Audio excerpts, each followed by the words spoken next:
Grow, Sell, and Retire is the podcast for the lazy overachiever.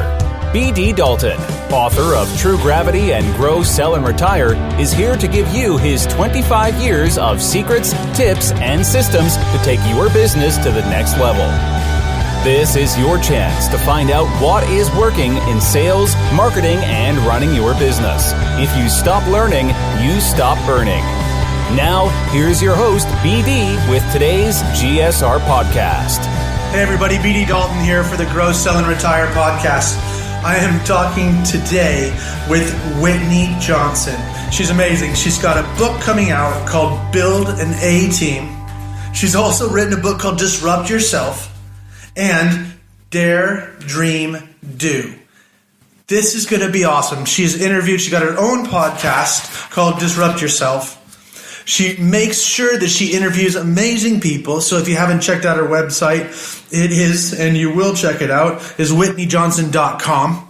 I'll have the show notes out there, but I want to make sure that you sit back because we're going to talk about being a better boss, building a better team, what it takes to be a better boss, how fabulous you can be in your own skin, building your own team, having fun with the people around you, because I want to make sure that you are, and as you know, we could do the da-da-da-da and the Mr. T and all that type of stuff, but build an A-team, because right now, we've talked with Shane Snow, we've talked with quite a few people about what it takes to make sure that everything happens right, the systems, the team, all that stuff that comes into play, and today we're going to learn how to be better at what we do and surround yourself with that A-team. So sit back, grab a pad of paper, grab a cup of coffee or tea, whatever you drink, but let's get ready to take some notes and learn from my friend, or hopefully soon to be my friend,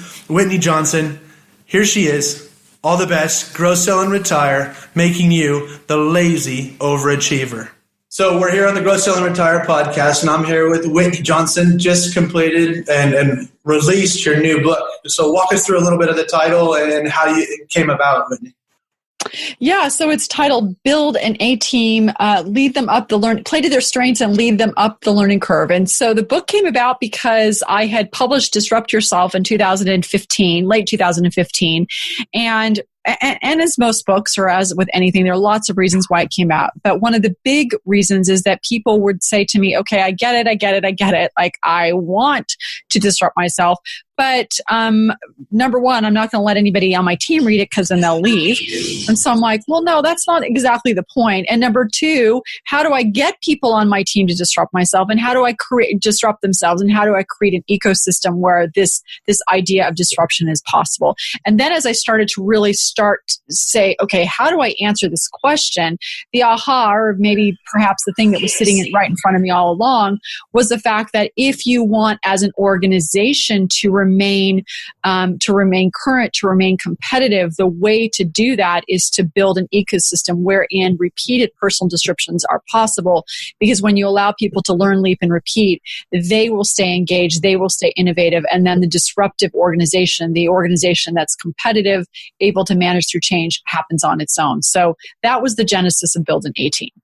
That's very cool. So if we look back, and you've written 3 books now, right? And you've got the podcast. And what's the name of the podcast again? Disrupt Yourself. Disrupt Yourself makes it easy, like the second book. But yep. It's coming. You've met lots and lots of people, and you become, you can't even link in with you anymore because you've got too many connections. So when did the metamorphosis become you so popular and so engaged with your community and the wider consulting? That's a really interesting question. So when did, I would say that sometime actually between the release of Disrupt Yourself and then the build up to the launch of Build an A-Team. So I think one of the things that's really important as you're, for your listeners, of this idea of grow, sell, retire. I think there's sometimes this perception of I'm going to grow really fast. And we hear about people who grow really fast. But if you think about it, I started actually blogging in 2006 and blogged and blogged about, it was titled Dare, Dream, Do, or Dare to Dream. I wrote a book that was published in 2012 called Dare, Dream, Do. And I was learning and iterating and thinking. And so there was a lot of foundation. If you think about it from a learning curve perspective, I was at the low end of that learning curve probably for almost 9 years. Now, I had a day job for a lot of that. So we had, launched this Disruptive Innovation Fund. But I would say in terms of starting to move into the steep part of the learning curve, and maybe we'll want to talk about this or not, but that steep part of the S where you start to move into hyper growth and lots of things are happening quickly, I would say that happens sometime between Disrupt Yourself and the release of Build an A-Team that came out on May 1st. Cool. So when we're talking about it, the fake it. So in the top part of the make it stage, so we got fake it, make it, take it. And yeah. So in the top part of the make it stage, where you actually are trying to corral the cats and make sure that you know what your next level is going to look like. That sounds really good. So and of all these groups and all these people that you've met, and I'm sure you're a member of organizations or groups, which one teaches you the most, and what do you think is the best thing that you've learned when you were going? Such a great question. Steep learning curve. Yeah, I love that question. So I would say right now, without a doubt, the MG 100, which is Marshall Goldsmith 100, he is the world's, I would say, top executive coach. He's coached over 150 CEOs, including Alan Mulally, who turned around Ford Motor Company.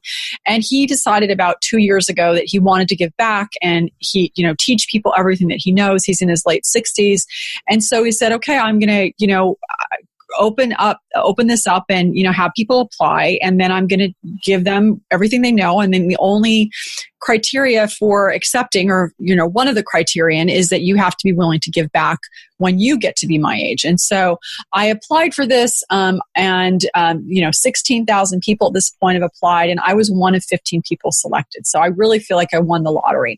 Awesome. And it's really basically a network of people, from thinkers to practitioners to coaches. So you've got Alan Mulally, you've got Dr. Jim Kim, who's the president of the World Bank, you've got Lainey Jolson-Cohen, who's the head of learning and development at Citibank, Aisha Evans, who's the chief strategy officer at Intel, Eric Schoenberg, a publisher at Fast Company.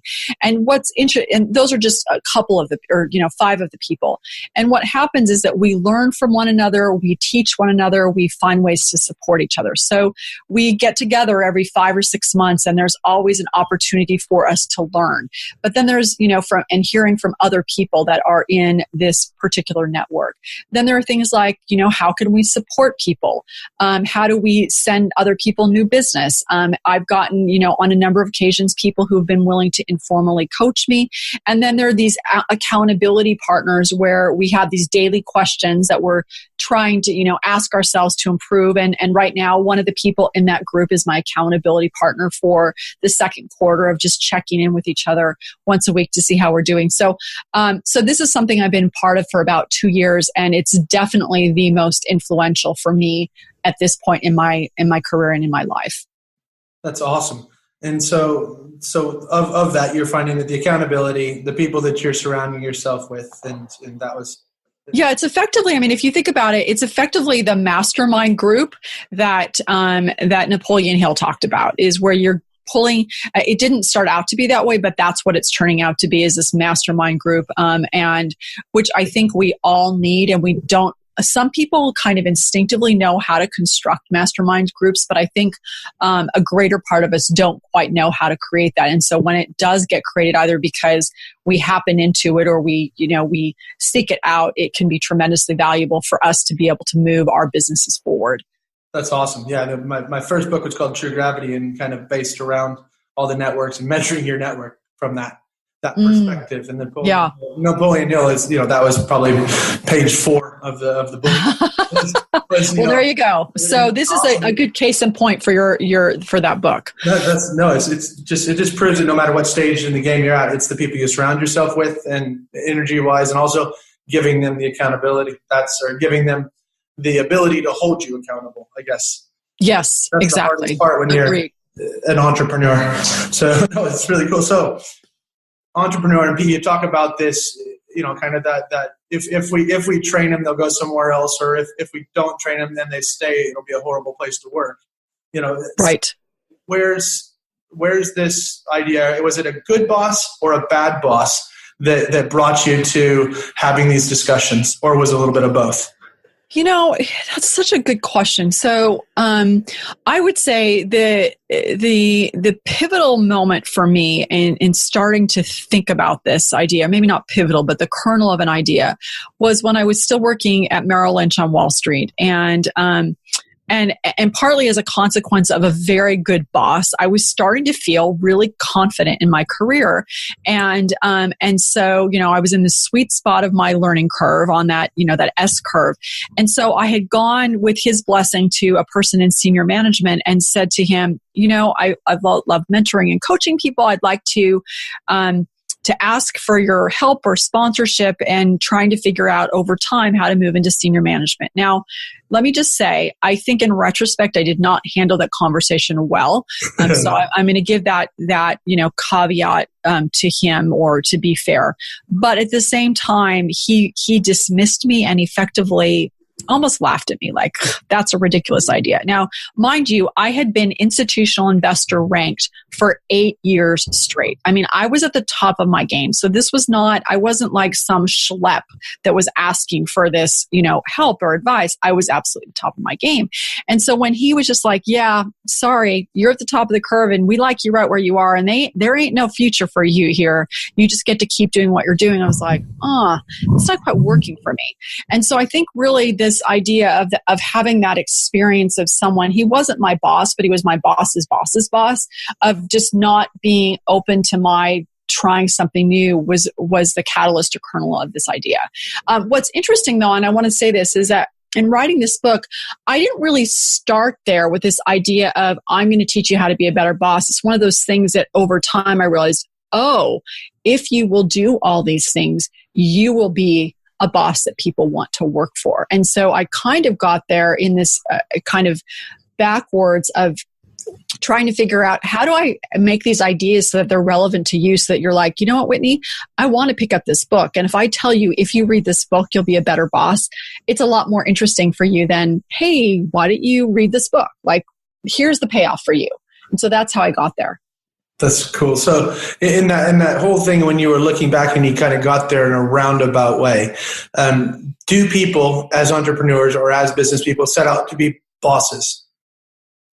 Yeah. So do they set out to run businesses or be bosses? Is that what you said? Yeah, kind of the difference between, I want to be an entrepreneur and I want to sell ice cream, to, hey, I want to have a bunch of people answer to me and I want to be able to tell them that everything's right or everything's wrong. Which Well, first of all, I love that you asked that question. I think just the very fact that you asked me that question gave me an insight. I think, no, we don't say when I grow up, I want to be a boss. I think we say, I have an idea, something that I want to get done. And then we realize, whoops, I can't get there by myself. I need other people. How am I going to do that? And so you realize you're going to have to inspire people to help you. And I think as you start an endeavor, there's some element of you've got some charisma around it because you're so excited about it. And so you bring people on board and they start. And initially they're very, very excited. They're bought into the vision of what you want to accomplish. They're bought into you. Where things start to fall off the rails is that as they start to move up their own learning curve, they're ready to try something new. They're ready to do something different. You're like, oh yeah, but we've got deadlines. We've got budgets. We've got product to ship. And you're like, yeah, I like you right where you are. And that's where things start to fall off the rails. So I think, no, we don't set out to be big bosses. We set out to have big ideas, and we realize that we've got to be a great boss in order for that big idea to actually ever truly happen. So you sit there and you walk back through the Merrill Lynch days, and you walk back through this, and you've researched and done a lot of stuff. You've been through all sorts of groups. When you've done this, when you're doing your research, do you have two things that we can do to be better bosses as a practice, and changing ourselves from that entrepreneur into being a good boss / leader? I know the difference.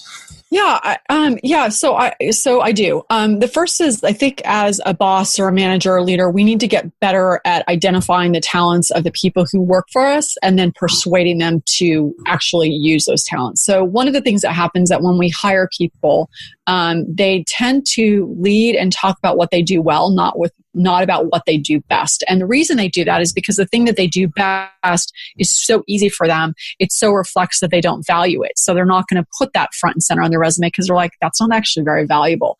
So one of the things that will happen is oftentimes when you first bring a person on board is you've got to be sussing out like, what actually is their genius? Because I know they said they could do this well, but it might be that what they really do well is this and a combination of something else. And so a tip for you as a boss is to be on the lookout for what they do best. Give that first 6 months at the low end of the learning curve a chance to kind of iterate around what they do best. And then once you figure that out, persuade them to do that. And a great example of that is Michelle McKenna Doyle at the NFL. When she first came on board as a CIO, she had all these people on her team, and she's like, they're good, but they're not great. And she realized it's because they weren't slotted to their strengths. And so one of the guys, John Cave, she was like, he's running all of systems, and what he's really great at is building building things. And so she's like, you know what? I want to take you off a lot of these jobs, and I want you to start to build stuff. I want you to advance the game of football through technology. I want you to make it easier for the coaches to talk to people during a game. And so he really resisted. He's like, no, because he felt like she was demoting him. And she's like, no, trust me, you're going to be a great innovator. I want you to build things. And it turns out that he is. So point number one or tip number one is get better at identifying talents. Realize that when people walk in the door, the thing that they say they do best may not actually be the thing they do best.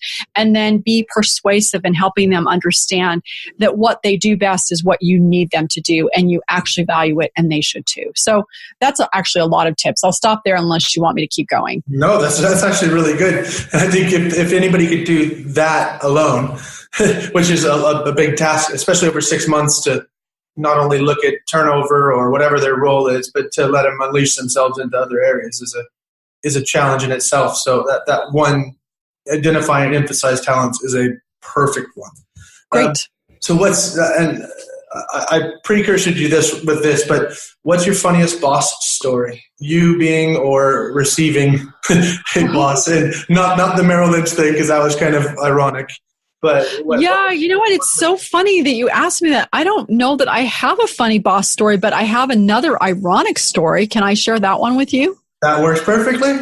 Okay, so it's funny. So my best boss was a man who gave me the opportunity to learn. And this, again, was at Merrill Lynch. Now, what's fascinating to me is that and the reason he was such a great boss is like he was like a person who just was like, you know what, you're at the bottom of the curve and there's all these exciting things that you can do. Like with the first boss who really kind of helped me see what I could be as a professional, like see a bigger vision of myself rather than just this automaton inside of a corporate organization. The big irony is that a couple of years later, he was fired. And I went to my boss, my new boss, I said, what are you doing? Like, he's the best boss I've ever had. And they said, he's actually not very good. I thought, that is so odd to me. And I've thought about this a little bit. I think that sometimes, and I had another boss who from a technical standpoint wasn't necessarily very good either, and he gave me an opportunity to learn. So I think, and in you're asking me this question, I'm now having a new hypothesis that sometimes the best bosses aren't the best technicians. They may not even be the people that people, inside the organization think are the brightest stars. They may be people who are actually trying to get things done fast. They're looking for hacks. And that hack is find people who are willing to work really hard, give them a lot of open space, say, go do it, and you do it. And in the process, they're letting you learn. But it's not necessarily because they set out to let you learn. It's possibly that they were just trying to be really efficient in getting something done. And it happened to be that you were in the right place at the right time. So best bosses can come in lots of different stripes. I'm thinking, or certainly having that hypothesis as we're having this conversation. That's cool. No, thinking as we learn. That's really cool. So you have, and when I looked at it, so I wrote Grow, Sell, and Retire, which is a podcast based around, and then True Gravity.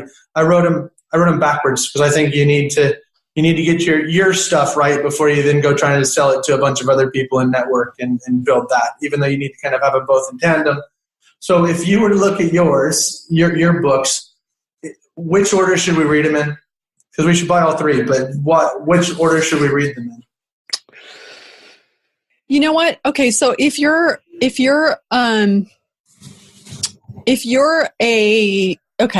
depends. So for your audience, I would say, I would start with Disrupt Yourself for your audience.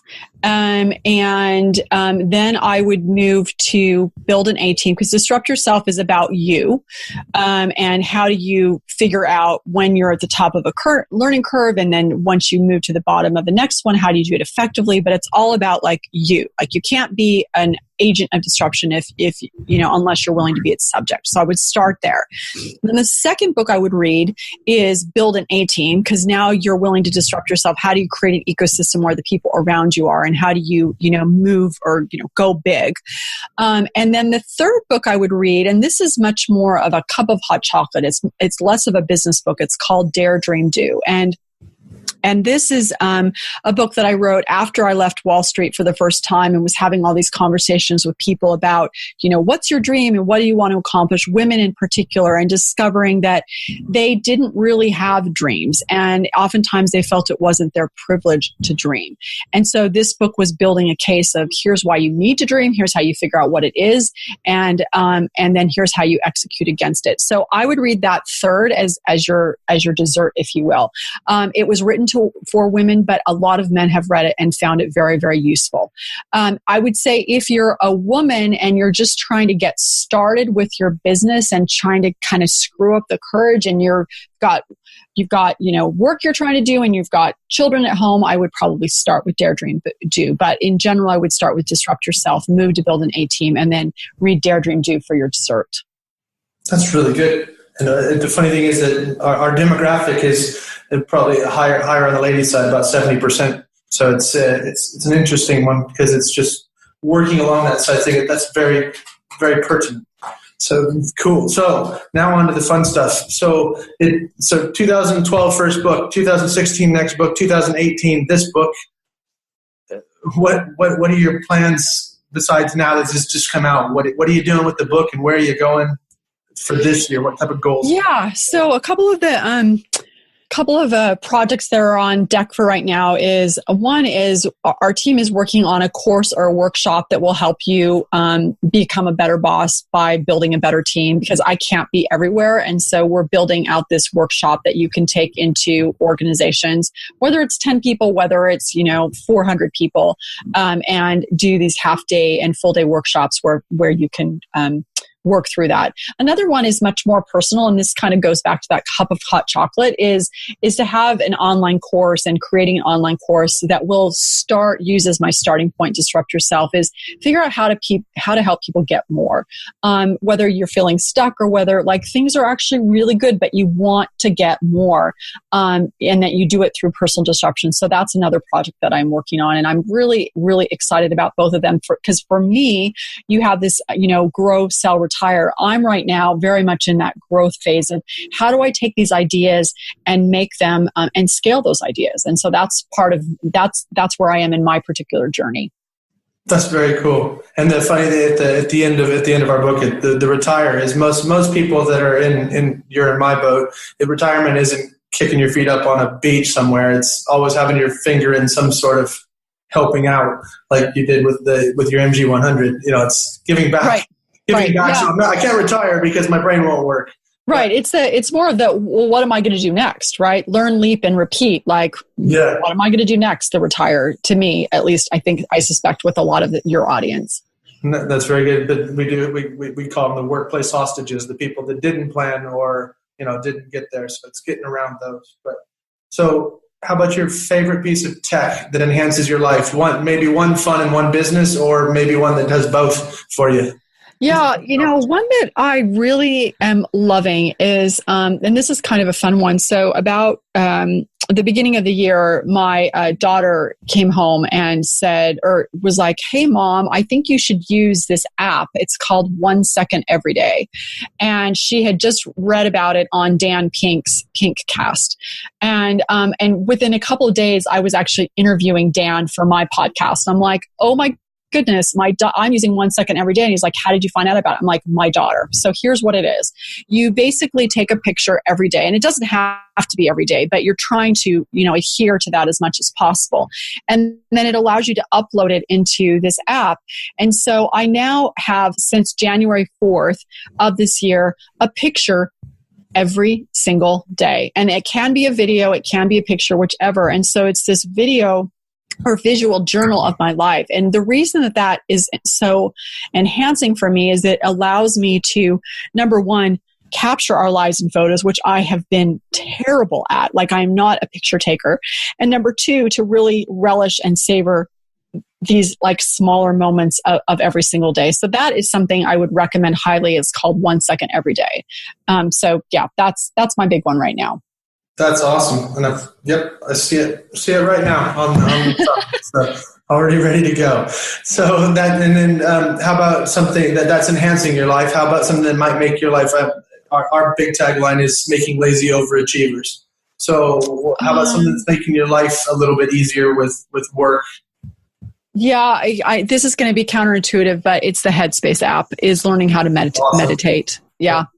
I'm learning how to meditate, and that's been really, it's making, by being lazy, I'm making my life easier, if you call meditation lazy, but that's been super valuable. Every time I hear a guy with a voice just like his, I almost fall asleep. It's just, you can sit there and talk. If they have a voice that has his same tone, I just kind of start to nod off. I know. I wondered. I'm like, is he going to be like the voice in everybody's head? Because like he's so many people are used to his voice. I sometimes wonder in these like dystopian thing is he going to be the person, and it's somehow he's going to magically have everybody do all these things against their will in 5 years? I know that's been kind of silly, but yeah, it's amazing. He's in all of our heads. Yeah, he's great. Let the horse go. Now just bring it back. Yeah, so, okay. Yeah, everybody just starts blanking out. So, awesome. So how do we learn more about you? And obviously you got some great stuff coming out, the boss workshop, or the workshop to be a better boss, and the online disrupt yourself stuff. So where do we learn more about you? I'll put it in the show notes. Yeah, the easiest thing to do is to go to my website, whitneyjohnson.com. And there you can either listen to the podcast, you can sign up for the newsletter, you can take the diagnostic that allows you to figure out where you are on your current learning curve. But that's going to be the easiest place to go, to whitneyjohnson.com. Perfect. And then the last one, so if people only tuned into this last 2 seconds, I don't know why they would, but what's a valuable quick-fire top tip for our listeners that they could apply right now if this was the only 1 minute that they had to hear from Whitney Johnson? Yeah, if it's scary and lonely, you are on the right path to disruption. Awesome. So thank you very much for spending time with us. And great stuff. We'll have the stuff on the Spreaker. We'll get everything out and publicized. But thank you very much, Whitney Johnson, for talking to us about helping build an A team. Thank you, BD, for having me. Thanks for joining us on Grow, Sell, and Retire. For more information, tools, or to book one of our team members to work with your team, business, or to speak at your event or conference, visit bartdaltonconsulting.com or email contact@bartdaltonconsulting.com. Buy the book True Gravity on Amazon. If you want to work for the rest of your life, that is your business. If you don't, that is ours.